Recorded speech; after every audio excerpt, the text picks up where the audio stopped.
और हरे कृष्णा भक्तों के लिए बड़ा ही महत्वपूर्ण है कि वह ऐसी भक्तिवेदांत स्वामी श्रील प्रभुपाद के जीवन को अच्छे से समझें।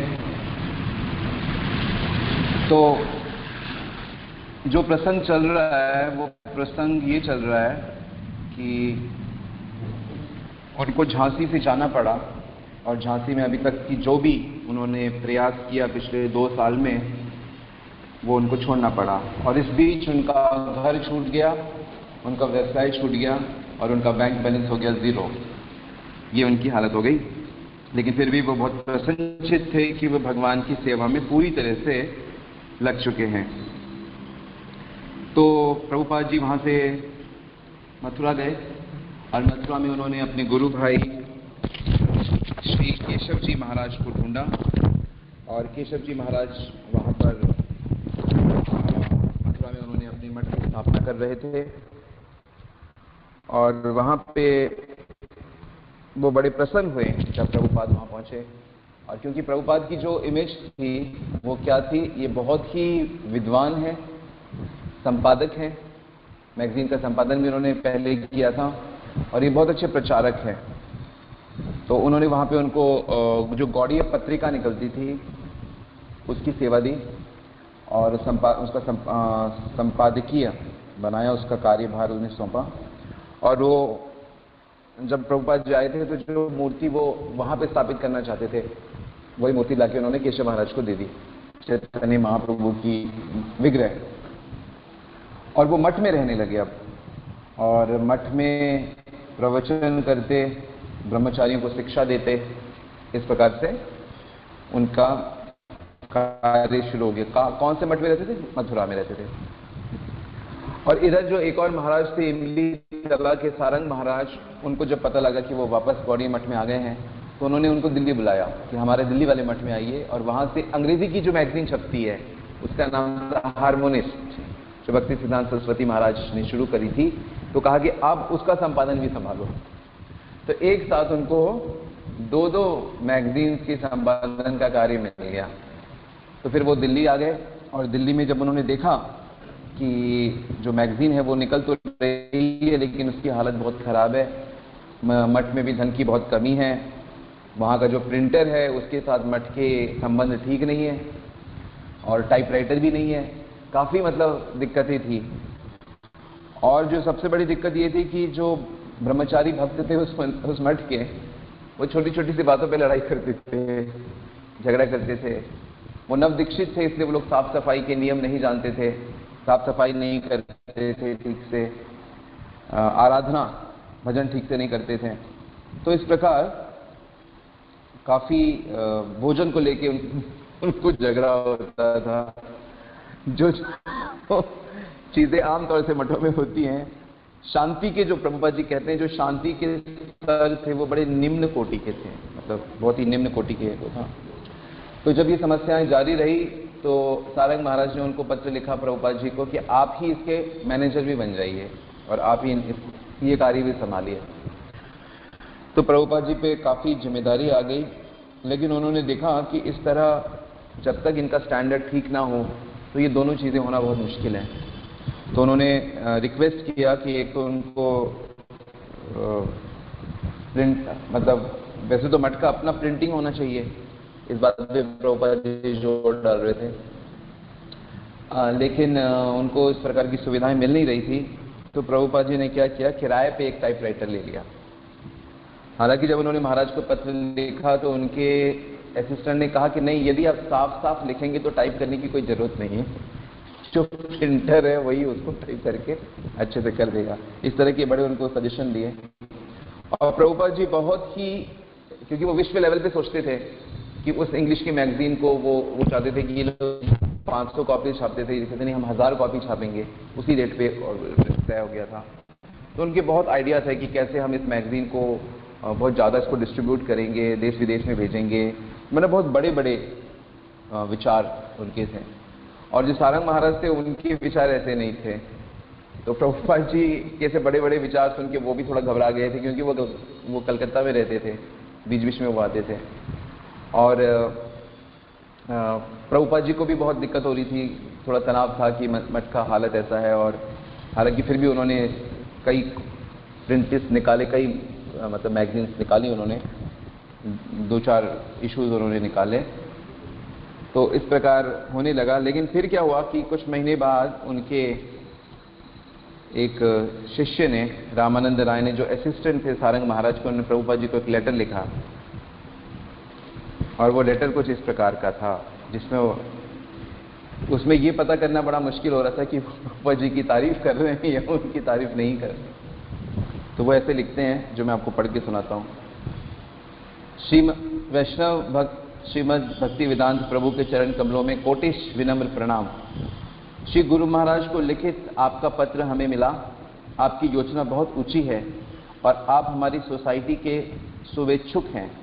हमें यह भी ज्ञात हुआ है कि पिछले 2 महीनों से बहुत सी कठिनाइयों के होते हुए भी, जिसमें प्रसाद की कठिनाइयाँ, भक्तों की गलतफहमियाँ तथा अनेक कठिनाइयाँ शामिल हैं, आपने जिस प्रकार का उत्साह दिखाया है वह केवल आप सरीखे उच्च वैष्णव के लिए ही संभव है। मतलब प्रभुपाद जी के इसको बड़ा उन्होंने अप्रिशिएट किया। फिर कहते हैं कि आप भक्ति सिद्धांत महाराज के कृपा पात्र वैष्णव हैं और भक्ति सिद्धांत महाराज के सभी विशेष सहचरों के मित्र भी हैं। दिल्ली में गौड़ीय संघ आश्रम के बहुत से नए भक्त जो भक्त हैं वो बड़े कम एजुकेटेड हैं। वे आप जैसे महान व्यक्तित्व को समुचित सम्मान नहीं दे सकते, विशेषकर ऐसे उच्च विचारों को जो आप रखते हैं। वर्तमान समय में हमारा समाज तुच्छ विचारों का है। हमें आशा है कि इतने गुणों से समन्वित आप बहुत शीघ्र स्वतंत्र रूप से स्थापित हो जाएंगे और भक्ति सिद्धांत महाराज की इच्छाओं को पूर्ण करते हुए व्यापक प्रचार आरंभ कर देंगे। हमें संदेह है कि आप जैसे योग्य और सम्माननीय वैष्णव के लिए वहां बहुत समय तक रहना और दिल्ली के गौड़ी संघ के निरक्षर और अल्प शिक्षित भक्तों के में सामंजस्य बनाए रखना संभव नहीं होगा। क्या आप इनके साथ सामंजस्य ज्यादा देर तक बना नहीं सकते। इसके अतिरिक्त आप केशव महाराज की वेदांत समिति की गौड़ी पत्रिका के भी संपादक हैं, इसलिए यदि आप हमारे आश्रम में अधिक समय बिताएंगे तो वे रुष्ट हो जाएंगे। आपने बहुत से भक्तों के साथ ब्रजभूमि की परिक्रमा पर आप निकलने वाले हैं। नहीं, वे केशव महाराज निकलने वाले हैं और हमें विश्वास है कि उस परिक्रमा में उन्हें आपकी सहायता की आवश्यकता होगी। समझ रहे हैं? सबको समझ आ रहा है पत्र? इसलिए आप सभी अनुकूल एवं प्रतिकूल बातों पर विचार कर ले। यदि आप उनके संगठन के प्रति अपने कर्तव्यों की उपेक्षा ना करें तो हमें प्रसन्नता होगी। सज्जन तोषणी यानी कि अंग्रेजी जो मैगजीन है कि अक्टूबर अंक के लिए कुछ लेख भेजे जा चुके हैं और कुछ और भी भेजे जा सकते हैं। हम आभारी होंगे यदि आप केशवानंद प्रभु को अक्टूबर अंक निकालने का निर्देश देंगे। हमें आशा है कि श्री गुरु महाराज नवंबर और दिसंबर के अंक स्वयं निकाल लेंगे। हम उसे जनवरी से कलकत्ता स्थानांतरित करना चाहते हैं। श्री गुरु महाराज वृद्ध हो गए हैं और अधिकांश समय उन्हें हम पर निर्भर रहना पड़ता है। हमें प्रसन्नता है कि आप चैतन्य चरितामृत हिंदी में प्रकाशित करने का कठोर प्रयत्न कर रहे हैं, क्योंकि प्रभुपाद जी क्या कर रहे थे, उन्होंने चैतन्य चरितामृत हिंदी में लिखना शुरू कर दिया था जी। हमें पता नहीं था ये बात उस मठ में रहकर, लेकिन वर्तमान परिस्थितियों में हमारे लिए यह संभव नहीं होगा कि हम अपने धन उसके प्रकाशन में 600 रुपये लगाएं, क्योंकि गुरु महाराज के पास इस समय बहुत सी योजनाएं हैं और उन पे काफी धन व्यय होना है, इसलिए वे उस पुस्तक को प्रकाशन करने का दायित्व नहीं ले सकते। केशवानंद प्रभु ने लिखा है कि आपके कपड़े फट गए हैं, इस मंदिर की निधि से आप एक जोड़ा कपड़ा खरीद लीजिए और यदि भक्त मूर्खतावश आपके विरुद्ध कोई अपराध न करें तो कृपा करके उन्हें क्षमा कर दीजिए। तो इस प्रकार का एक बड़ा ही अजीब वो गरीब पत्र लिखा गया। हालांकि ये बात सही थी कि प्रभुपाद को परिक्रमा के लिए बुलाया नहीं गया था, लेकिन ये कह रहे हैं कि शायद वहां पे आपकी आवश्यकता है और आपको वहां पे जाना चाहिए और यहाँ पे इनको तो मतलब एक तरीके से तारीफ करते हुए ऐसा बताया गया। तो प्रभुपाद ने भी इसे कृष्ण की इच्छा समझा और उन्होंने फिर इस स्थान को उन्हें छोड़ना पड़ा। फिर से वो अकेले हो गए दिल्ली में। अब दिल्ली में प्रभुपाद जी का क्या वो था कि वो कभी किसी के घर में रुकते, कभी किसी सनातन धर्म मंदिर में रुकते, कभी किसी कॉलेज के हॉस्टल में रुकते। जो उनके परिचित लोग थे वो उनको जहाँ जहाँ पे ठहराते थे, उस हिसाब से उनका जीवन चल रहा था। प्रभुपाद जी का जो प्लान था उन मैगजीन्स को लेके, वो उनके बड़े बड़े विचार थे ना कि हम इसको वर्ल्ड की जो इलस्ट्रेटेड वीकली अमेरिका से मैगजीन निकलती है, टाइम मैगजीन निकलती है, उसके बराबर हम इसको लेके जाएंगे। इस तरह के उनके विचार थे जो उस समय के जो दूसरे महाराज लोग थे वो उसको डाइजेस्ट नहीं कर पा रहे थे कि ये व्यक्ति इतना बड़ा कैसे सोच रहा है। जैसे झांसी में भी जो उनके विचार थे, और अपने शिष्यों को भी उन्होंने यही, जो बैक टू गॉडहेड निकलने लगी थी कि नहीं हमें इसे बहुत बड़ा करना है, और वो दिन आएगा जब बैक टू गॉडहेड बहुत अच्छे लेवल पे जाएगी, क्योंकि उसमें वो सारे गुण हैं उस मैगजीन में अच्छे लेवल पे जाने की। तो इससे समय की बात है। तो दिल्ली में उनको उस समय बड़ी दिक्कत होती थी प्रभुपाद जी के, क्योंकि सिर्फ 2 ही जोड़ी कपड़े थे, और उसमें भी एक जोड़ी फटा हुआ था केवल, और रहने का कोई ठिकाना नहीं था, खाने का कुछ। हालांकि बचपन से उनको कभी कोई दिक्कत नहीं हुई खाने पीने की, क्योंकि वो तो एक बहुत अच्छे रईस परिवार में थे और उनका भी अपना बिजनेस बहुत अच्छा था। लेकिन अब जब घर उन्होंने छोड़ दिया तो उनकी स्थिति इस प्रकार से हो गई। इसी दौरान क्या हुआ कि बिरला ट्रस्ट, जो दिल्ली में आप बिरला मंदिर देखा होगा आप लोगों ने, कई जगह पे बिरला मंदिर है, उसके एक रिटायर्ड जो सचिव थे मिस्टर राय बहादुर नारायण। तो राय बहादुर नारायण ने क्या किया, प्रभुपाद जी का एक प्रवचन सुना था, और उस प्रवचन को सुन के वो बहुत ही मतलब अप्रिशिएट किया। तो वो उनको मिलाया था आनंदमयी माता से। आनंदमयी माता ने भी प्रभुपाद के लेक्चर्स को सुना और बहुत प्रसन्न हुई, और उन्होंने उन्हें 50 रुपए का डोनेशन भी दिया। और आनंदमयी माता ने कहा कि आप हरि बाबा से मिले। हरि बाबा एक बहुत प्रसिद्ध भक्त थे वो, लेकिन उस समय वो अस्पताल में बीमार चल रहे थे दिल्ली में। तो वो जब दिल्ली में उनसे मिलने गए नारायण जी के साथ, तो वहाँ पे जब प्रभुपाद जी ने नारायण महाराज के साथ चैतन्य चरितामृत की चर्चा करी और चैतन्य चरितामृत के विषय में सुनाया, तो वो इतने भावुक हो गए उनके प्रवचन को सुनकर, इतने वो भक्त इतने भाव विभोर हो गए कि उन्होंने एक स्पेशल पत्र लिखा कि हर किसी को इनकी पुस्तक प्रिंट करने के लिए सहायता करनी चाहिए और इनके ग्रंथ पढ़ने चाहिए। ये एक असाधारण प्रतिभा है, ये एक असाधारण भक्त हैं। तो ऐसे हरि बाबा ने प्रभुपाद जी का बहुत ही एडवर्टाइजमेंट किया अपने शिष्यों में, अपने लोगों में, और उनको बहुत आशीर्वाद दिया। तो इस प्रकार ये उनको बहुत प्रोत्साहन मिला। और फिर उन्होंने पूरी लिस्ट बनाई प्रभुपाद जी ने कि मुझे कौन कौन सी पुस्तकें छापनी है।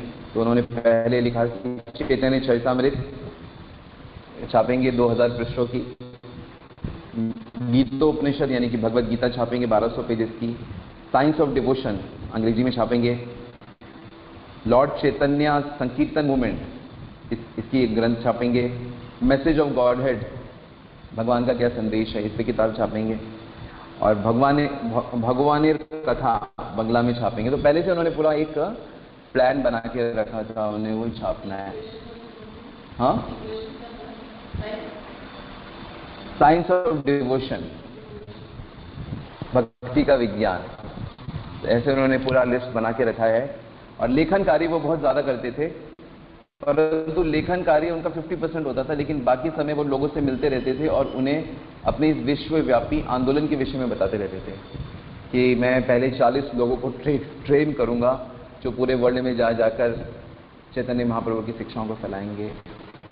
तो कहने का मतलब ये है कि ये अभी 1955 चल रहा है, और 1955 से पहले से ही आप देख रहे हैं प्रभुपाद जी का क्या मूड है, और सबकी सफलता उनको जाके 1966 में मिली थी। तो इतने साल उनका ये जो भावना थी वो दृढ़ होती जा रही है। तो इससे हमें क्या सीख मिलती है?